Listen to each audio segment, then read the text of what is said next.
कहानी की शुरुआत समुद्र किनारे बसे एक छोटे से गांव से शुरू होती है।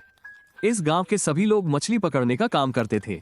इस गांव में सुमी नाम की लड़की रहती थी और वो मछली साफ करने का काम करती थी। सुमी दिखने में बेहद खूबसूरत थी और उसके बड़े बड़े तरबूज उसकी खूबसूरती में चार चांद लगा रहे थे। वैसे सुमी की सगाई हो चुकी थी और उसके मंगेतर का नाम रोमन था। रोमन विदेश में काम करता था और आज 2 सालों बाद अपने गांव लौटा था। सुमी की नजर जैसे ही उस पर पड़ती है तो वो काम छोड़कर उसके पास आती है।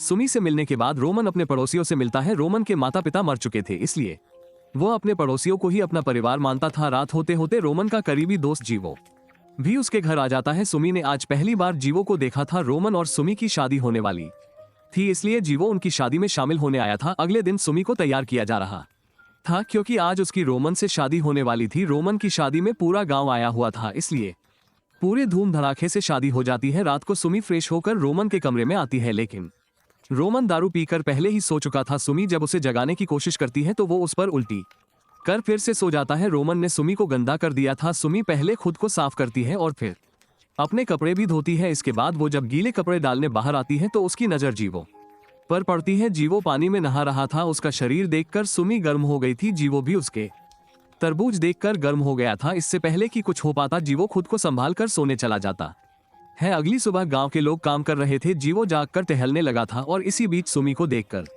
वो उसके पास रुक जाता है। सुमी के पड़ोसी भी उसके साथ काम कर रहे थे। मलीना नाम की लड़की जीवो को देखकर काफी खुश थी। सभी लोग जीवो से पूछते हैं कि तुम्हारी रोमन से कैसे दोस्ती हुई। जीवो सभी को बताता है कि मैं रोमन से विदेश में मिला था और वहीं काम करते करते हमारी दोस्ती हो गई। इसी बीच रोमन भी उनके पास आ जाता है और जीवो को खेत की तरफ लेकर चला जाता है। कुछ देर बाद रोमन अपने खेत में काम कर रहा था और जीवो उसके पास खड़ा था। रोमन के साथ उसका पड़ोसी भी खेत में काम कर रहा था। रोमन उसे बाबा कहता था क्योंकि वो उसे अपने पिता की तरह मानता था। रात होते ही रोमन सुमी की गुफा में धमाके करने लगा, लेकिन बीच में ही हार जाता है और सुमी प्यासी ही रह जाती है। रोमन के सोने के बाद सुमी बाहर आकर बैठ गई थी। इसी बीच जीवो उसके पास आता है। दोनों के बदन जल रहे थे, लेकिन दोनों फिर भी चुप थे। इससे पहले कि दोनों कुछ कर पाते सुमी उठकर पानी में चली जाती है और जीवो के सामने ही कपड़े उतारकर नहाने लग जाती है। जीवो समझ गया था कि सुमी पानी की मदद लेकर अपने बदन की आग को शांत कर रही है। जीवो का सोचना सही था। नहाने के बाद सुमी चुपचाप सोने चली जाती है। अगले दिन गांव के लोग फिर से काम करने लगते हैं और पूरा दिन ऐसे ही बिता देते हैं। रात होते ही रोमन और उसके पड़ोसी मिलकर खाना खाने लगते हैं। गांव में आज कोई त्योहार था, इसलिए सभी मिलकर खाना खा रहे थे। खाने के साथ साथ दारू भी चल रही थी। रोमन को दारू पीना बेहद पसंद था, इसलिए वो आज भी दिल खोलकर दारू पीता है। जल्दी ही दारू अपना रंग दिखाने लगी। सुमी की पड़ोसन मलीना जीवो को पीछे हटाकर उसके साथ नाचने लगी। उसकी हरकतें देखकर सुमी भी चुप नहीं बैठती, वो भी टेबल पर चढ़कर नाच लग जाती है। रोमन ने काफी दारू पी ली थी, इसलिए मलीना नाचना छोड़कर अपनी माँ के साथ उसे संभालने लग जाती है। मलीना को रोमन के साथ देखकर सुमी उससे लड़ने लगी। लड़ते लड़ते वो अपनी हील उतारती है और फिर मलीना को मारकर सोने चली जाती है। सुमी बेहद गुस्से वाली थी। मलीना जब जीवो के साथ नाच रही थी तभी सुमी ने उसे सबक सिखाने का फैसला कर लिया था। अगली सुबह जीवो जाने के लिए तैयार हो गया था। वो यहाँ 2-4 दिनों के लिए ही आया था, इसलिए अब उसके जाने का समय हो गया था। मलीना उसे जल्दी वापस आने को कहती है। जीवो रोमन से मिल है और फिर सभी से विदा लेकर चला जाता है। कुछ दिनों बाद रोमन और सुमी घर के बाहर काम कर रहे थे। काम करते करते सुमी की नजर रोमन के शरीर पर पड़ती है। रोमन का शरीर देखकर वो इतनी गर्म हो जाती है कि वो वहीं उसका डंडा पकड़ लेती है। रोमन खुले में नहीं करना चाहता था, इसलिए वो सुमी को रोक देता है। उसका रोकना सुमी को पसंद नहीं आता, इसलिए वो नाराज होकर घर चली जाती है। शाम को सुमी घर के काम कर रही थी। इसी बीच रोमन उसके पास आता है और उसकी गुफा में धमाके करने की कोशिश करता है, मगर इस बार सुमी का मन नहीं था, इसलिए वो रोमन को कई थप्पड़ मारकर अपने कमरे में चली जाती है। दरअसल सुमी को जीवो से प्यार हो गया था। वो पूरा दिन उसे याद करते करते रोती रहती थी। कुछ दिनों बाद जीवो गांव में वापस आ जाता है। वो इस बार किसी काम से वापस आया था। वो रोमन को बताता है कि हमें पुलिस ढूंढ रही है, इसलिए मैं शहर छोड़कर यहाँ छुपने आया हूँ। जीवो की बात सुनकर रोमन भी परेशान हो गया। सुमी छुपकर दोनों की बातें सुन रही थी और उनकी बातें सुनकर वो सोच में पड़ गई। रात होते ही सुमी पानी में नहाने लग जाती है। जीवो भी आकर उसे दूर से देखने लगा था। नहाने की बाद सुमी जब जाने लगती है तो जीवो उसे रोक कर कहता है कि मैं तुमसे प्यार करने लगा हूँ।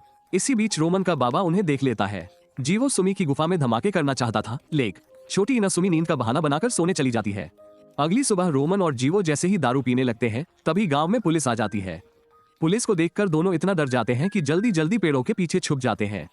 पुलिस वाले बाबा के पास रुके थे। वो बाबा से रोमन के बारे में पूछने लगे।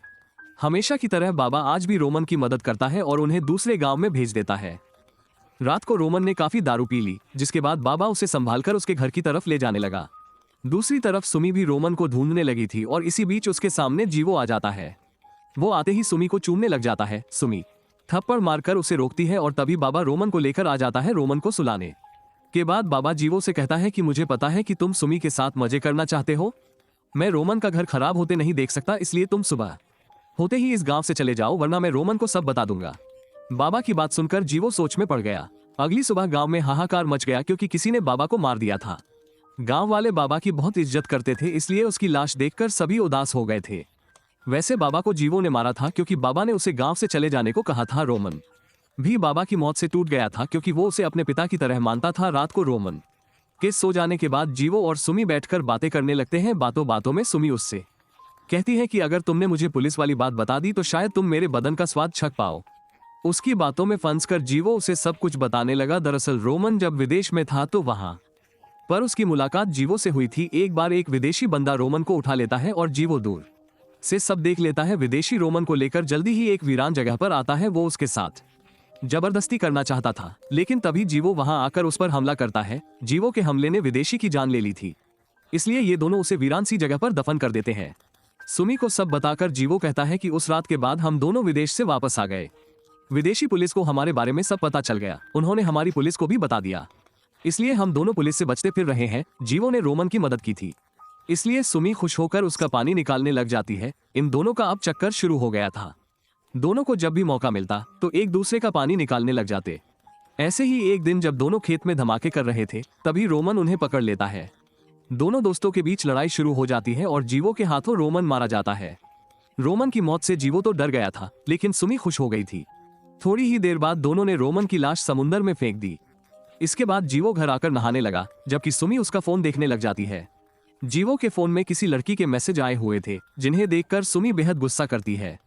दरअसल जीवो शादीशुदा भी था और उसका कई लड़कियों के साथ चक्कर भी चल रहा था। सुमी को अब उसकी सच्चाई पता चल गई थी, इसलिए वो अब जीवो को सबक सिखाना चाहती थी। उसने जीवो पर पूरा यकीन किया था, लेकिन वो साला उसे धोखा दे रहा था। अगली सुबह सुमी समुद्र से एक ऐसी जहरीली मछली पकड़ती है जिसे खाकर कोई भी मर सकता था। इसके बाद सुमी उस मछली को पकाती है और फिर जीवो के सामने परोस देती है। जीवो जैसे ही जहरीली मछली खाता है तो वो तड़प तड़प कर मर जाता है। जीवो सुमी को धोखा दे रहा था, इसलिए सुमी ने उसे मारकर बदला लिया था। वैसे सुमी का गुस्सा अभी भी ठंडा नहीं हुआ था। वो एक बड़ा सा चाकू उठाकर पहले जीवो का डंडा काटती है और फिर उसे कच्चा ही खा जाती है।